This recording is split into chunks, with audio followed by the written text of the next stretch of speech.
LA Mayor Karen Bass is announcing the EPA will be done clearing toxic materials from the Palisades in just weeks from now.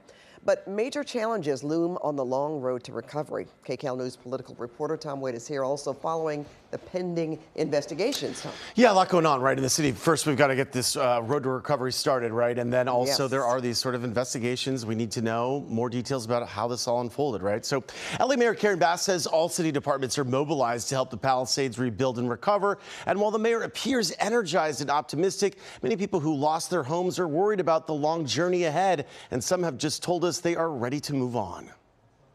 In the Palisades, residents have been replaced by contractors and utility crews. The pressure is on to restore the once idyllic coastal enclave to its former glory. LA Mayor Karen Bass says phase 1 of toxic waste removal is moving at a record pace. The EPA process of debris removal and cleanup was projected to take 90 days, but the EPA is now reporting that phase 1 hazardous waste removal should be completed by the end of this month. Then comes debris removal and eventually rebuilding. And this is where some fire victims, either in the Palisades or Altadena, may run into trouble, especially for those who were recently dropped by their insurance, like Chris Wilson, who ended up on the state's FAIR plan, which is for homeowners dropped by regular insurance companies. I got basically about a third of the coverage in terms of things for like loss of use and personal property compared to my neighbor who has the exact same house. As part of the Palisades recovery, Bass announced the city hired a crisis management consulting company called Haggerty. Its website says the company was hired to help after disasters like 9/11 and Hurricane Katrina. But Bass isn't just facing questions about rebuilding. The mayor is also being pressed about whether the city properly prepared and responded to the inferno.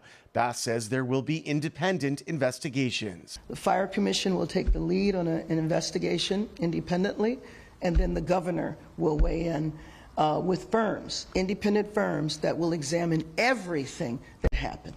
Then there's questions about federal aid. Governor Newsom went to Washington this week and met with President Trump and members of Congress. It's unclear if any preliminary agreement on federal relief was reached.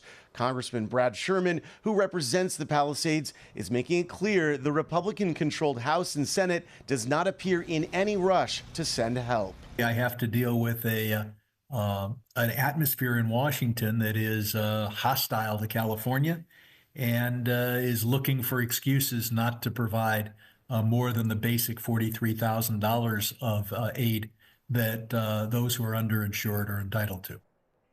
Mayor Bass says starting next week, the city will open a one-stop shop office where residents can go for every question relating to rebuilding and process their permit applications. And Bass says she's also working to waive certain permit fees. Pat? Well, hopefully that'll be a lot of good news for residents. Absolutely. All right. Thanks so much, Tom.